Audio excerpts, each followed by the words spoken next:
Kemerdekaan adalah hak bagi setiap manusia. Seluruh ingin merdeka, seluruh ingin memiliki kebebasan. Dan dalam Islam dan dalam seluruh syariat yang ada dikenal 5 hak yang disebut dengan al-khams atau ad-daruriyat al-khams, yang kadang disebut dengan hak asasi bagi manusia. Al-Imam Asy-Syatibi rahimallahu taala dalam kitab beliau Al-Muwafaqat telah menyebutkan bahwa ittafaqatil ummah, telah sepakat umat Islam, bal jami'ul milal, bahkan seluruh agama-agama yang ada, bahwa ada 5 hal yang merupakan hak asasi bagi setiap manusia. Dan ini perlu untuk kita kenal, untuk kita ukur diri kita, dan untuk kita lihat negeri kita, apakah memang kemerdekaan yang hakiki tersebut telah kita rasakan atau belum. Apakah kita pantas mengatakan kita adalah umat yang merdeka, negeri yang merdeka, bangsa yang merdeka, manusia yang merdeka, atau dia sekedar simbol semboyan yang jauh dari kenyataannya. Ad-daruriyatul khams, 5 hak asasi manusia yang disepakati oleh ulama Islam, bahkan sekali lagi disepakati oleh seluruh umat yang ada, itu 5. Yang pertama adalah ad-din itu sendiri. Yang kedua adalah an-nafs, jiwa. Dan yang ketiga adalah an-nasl, keturunan, atau dalam ungkapan yang lain al-irq, kehormatan. Dan yang keempat adalah al-mal, harta benda. Dan yang kelima adalah al-aql, kebebasan akal atau kebebasan berfikir. 5 hak ini merupakan hak asasi bagi setiap manusia. Namun perlu untuk kita ingatkan, karena kadang sebagian orang tidak memahami hak ini. Kadang seseorang mengklaim bahwa mereka merdeka terhadap 5 hal ini, namun mereka tidak menyadari bahwa mereka mengatakan merdeka, padahal pada hakikatnya mereka tunduk pada hal-hal yang justru tidak ditolerir dalam Islam. Dan kadang sebagian juga memahami konsep kemerdekaan dan kebebasan dengan sesuatu yang berlebihan, kemerdekaan yang kebablasan, yang tidak mau mengikuti syariat Allah Subhanahu wa taala. Jemaah sekalian, Islam menjelaskan secara rinci kebebasan-kebebasan tersebut. Walaupun Al-Imam Asy-Syatibi rahimallahu taala menyebutkan bahwa tidak didapatkan dalil yang menyebutkan secara utuh 5 kebebasan ini dalam satu dalil, namun ini bisa dipahami dalam dalil-dalil yang ada dalam syariat Islam, baik dalam Al-Quran maupun sunnah Nabi sallallahu alaihi wasallam. Kemerdekaan yang pertama adalah kemerdekaan untuk beragama. Setiap manusia memiliki kebutuhan untuk beragama, memiliki hak untuk memeluk agama. Dan Islam memberikan peluang bagi orang untuk memilih agama. Faman syaa'a falyu'min wa man syaa'a falyakfur. Siapa yang mau beriman silahkan, dan siapa yang mau kufur juga silahkan. Inna hadainahu sabil imma syakira wa imma kafura. Allah sudah menunjukkan jalan, ada yang mau bersyukur dengan jalan petunjuk, maka dia mengikuti kebenaran, dan ada yang tidak syukur dengan jalan petunjuk, maka dia memilih kekufuran. La ikraha fid din, qad tabayyana ar-rusydu minal ghayy. Tidak ada paksaan dalam beragama, kata Allah Subhanahu wa taala. Namun telah jelas jalan kebenaran dari jalan kesesatan. Ini yang kadang tidak dipahami dengan baik oleh umat manusia. Mereka katakan bahwa kalian mengklaim kami berhak beragama apa saja, tapi mereka lupa bahwasanya ketika Allah Subhanahu wa taala mempersilahkan mereka memilih apa yang mereka inginkan, Allah sudah menunjukkan sebelumnya mana jalan hak yang seharusnya diikuti dan mana jalan kebatilan yang kapan kita mengikutinya maka ada konsekuensinya, kesesatan, kegelapan, dan tentu saja ujung-ujungnya neraka Allah Subhanahu wa taala, waliyadzubillah. Dan jemaah sekalian, tidak ada agama yang mengajarkan kemerdekaan yang hakiki kecuali Islam. Karena agama apa saja ketika mereka menjelaskan syariatnya, pada hakikatnya syariatnya tentu saja syariat yang telah diubah dari syariat yang murni yang pernah dibawakan oleh para nabi dan rasulnya.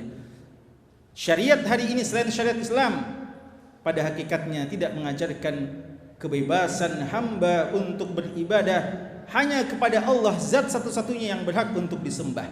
Hari ini orang yang mengatakan merdeka pada hakikatnya menyembah sesama manusia atau menyembah makhluk yang lebih rendah dari manusia itu sendiri.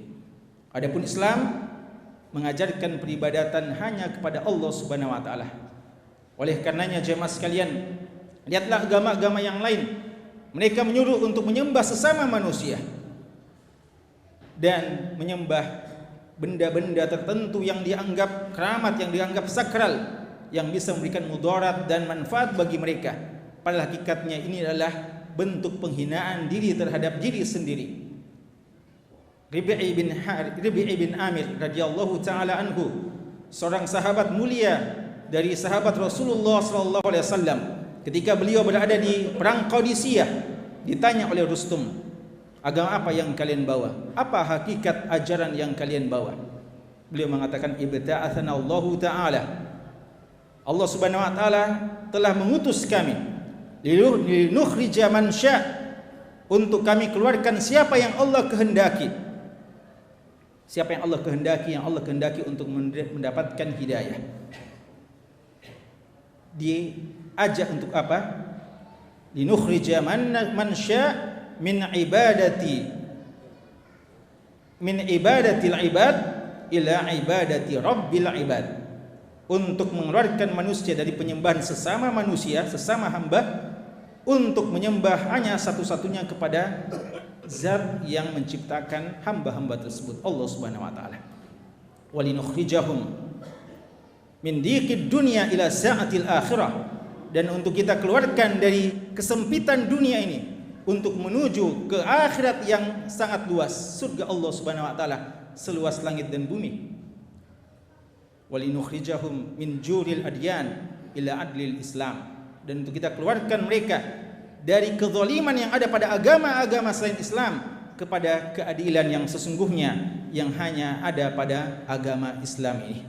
Maka jemaah sekalian, kemerdekaan beragama memang telah dijamin, tapi sekali lagi masing-masing ada konsekuensinya.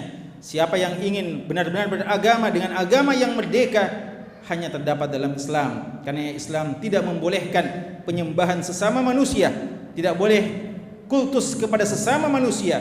Masing-masing ada aturannya, sampai kepada malaikat-malaikat yang mulia, sampai kepada nabi dan rasul ada aturan-aturannya bagaimana kita menghormatinya, tidak sampai kepada taraf yang disebut dengan ibadah atau menundukkan diri dalam peribadatan kepada mereka-mereka itu.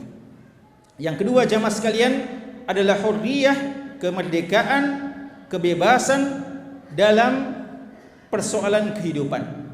Semua kita ini berhak untuk hidup, dan tidak boleh seseorang menghalangi hak hidup manusia. Karena di antara dosa yang paling besar adalah dosa membunuh. Nabi SAW ditanya, ayu dzambi a'zam, apa dosa yang terbesar? Beliau mengatakan, antaj'ala lillahi niddan wa huwa khalaqak, kamu mengadakan sekutu bagi Allah padahal dialah Allah yang menciptakanmu. Lalu yang kedua adalah wa an taqtula waladaka khasyata an yat'ama ma'ak, kamu membunuh anakmu karena takut dia makan bersamamu. Ini jadi dalil bahwa di antara dosa yang terbesar setelah dosa kesyirikan adalah dosa membunuh. Dan dalam Islam, demi menjaga hak ini, Islam membolehkan membunuh untuk menyelamatkan manusia yang lain, yaitu dengan hukum qisas. Ketika seseorang yang tidak berhak untuk dibunuh, maka orang yang membunuhnya dibunuh dalam hukum qisas demi menjaga jiwa-jiwa yang lainnya. Walakum fil qisasi hayah, dalam qisas yang Allah perintahkan itu ada hikmah kehidupan bagi orang-orang yang berakal. Dan memang terbukti kapan hukum ini ditegakkan, maka orang tidak akan semena-mena untuk membunuh orang lain, untuk menumpahkan darah orang lain, karena konsekuensinya dia juga akan dibunuh. Menyelamatkan satu jiwa akan menyelamatkan jiwa-jiwa yang lainnya. Sebaliknya membunuh satu jiwa tanpa hak, faka'annama qatalan nasa jami'a, kata Allah, dia ibaratnya sama dengan membunuh seluruh manusia. Oleh karenanya Nabi SAW menyebutkan membunuh satu jiwa yang tidak pantas untuk dibunuh, maka itu lebih besar di sisi Allah dibandingkan hancurnya langit dan bumi ini. Yang ketiga, jamaah sekalian, kebebasan yang diajarkan dalam Islam, bahkan seluruh syariat ini adalah hurriyatun nasl, kebebasan keturunan. Semua orang berhak memiliki keturunan, dan bahasa lain hurriyatul irq, kebebasan, kesucian, kehormatannya.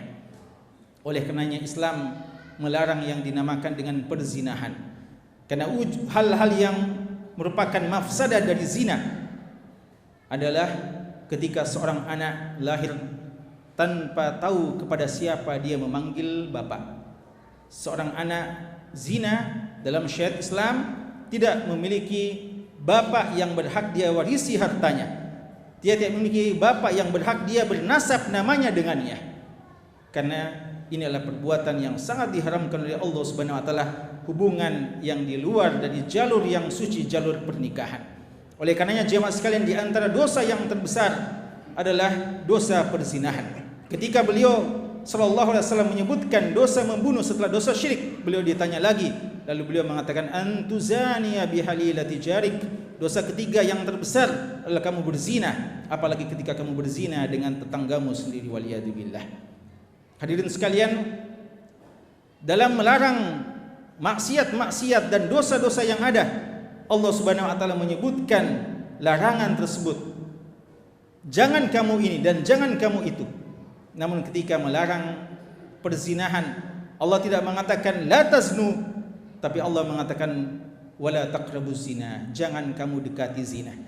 Zina adalah sesuatu yang tidak boleh dilakukan, bahkan tidak boleh didekati. Karena tabiat manusia, seorang manusia yang normal, kapan mendekatinya, maka ujung-ujungnya dia terperosok dalam perbuatan yang sangat keji ini.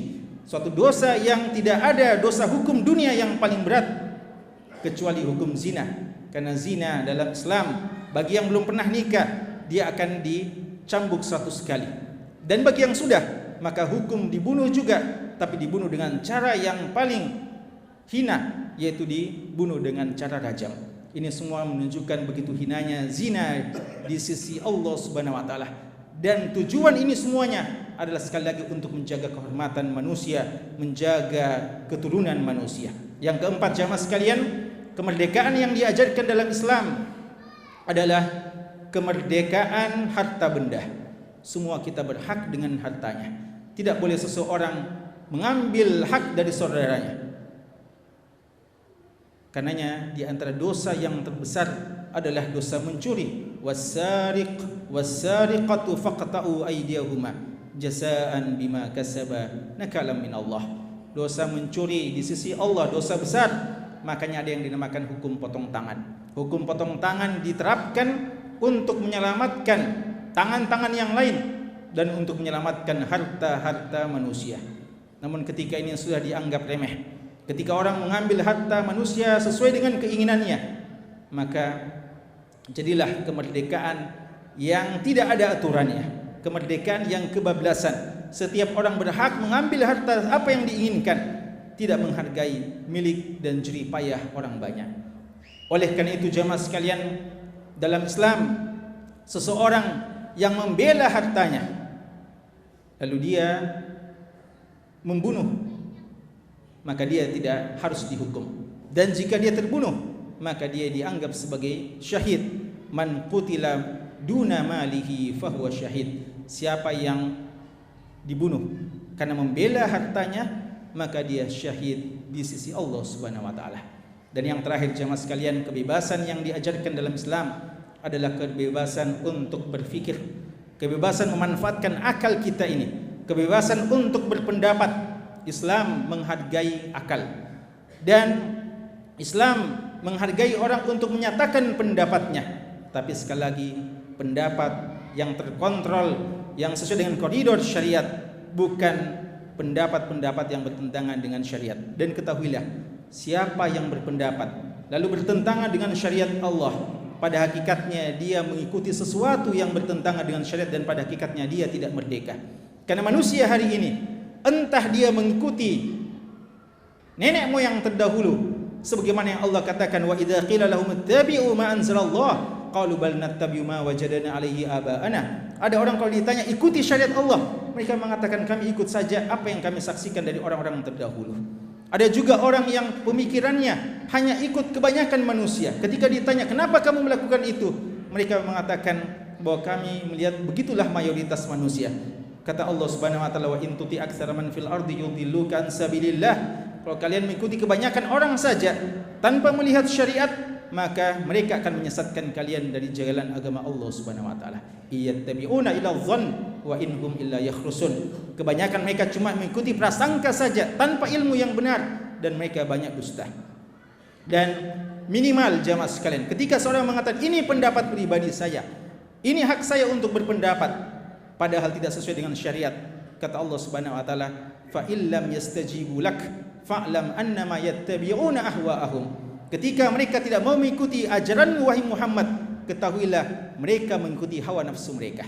Maka ketika mereka berdalih ini pendapat pribadi kami, tidak ikut siapa-siapa, pada hakikatnya mereka mengikuti hawa nafsu ketika pendapatnya bertentangan dengan syariat. Adapun selama suatu yang belum diatur dalam Islam, silahkan kita berpendapat, silahkan kita mengusulkan. Bahkan wanita pun kita mengambil pendapatnya, pandangannya dan arahannya, sebagaimana yang pernah dilakukan oleh Nabi kita sallallahu alaihi wasallam ketika meminta pendapat istri beliau, di antaranya Ummu Salamah radhiyallahu taala anha. Jamaah sekalian, sebagai penutup, kembali kita tegaskan bahwa kemerdekaan yang hakiki hanya ada pada Islam dan hanya ada pada syariat Islam. Maka ketika negeri kita mengatakan kemerdekaan, maka itu sesuatu yang memang lahir dari ucapan kaum muslimin, dan kemerdekaan yang kita raih ini tiada lain kecuali berkat rahmat Allah sebagaimana yang termaktub dalam undang-undang dasar kita, dan juga atas perjuangan para mujahidin, perjuangan para pejuang-pejuang Islam yang memekikkan kalimat takbir dengan hanya sekadar bambu runcing dan semacamnya, tapi mereka tahu bahwasanya mereka berhak membela tanah air mereka, dan ini adalah bagian menjaga kehormatan harta benda, dan mereka berhak untuk beragama sesuai dengan apa yang Allah perintahkan. Makanya mereka rela untuk memperjuangkan segala sesuatu demi merasakan kemerdekaan yang hakiki. Oleh karenanya, setelah bersyukur kepada Allah, maka kita dalam momen yang seperti ini perlu untuk berterima kasih kepada orang yang telah berbuat baik kepada kita. Wala tansau al-fadla bainakum.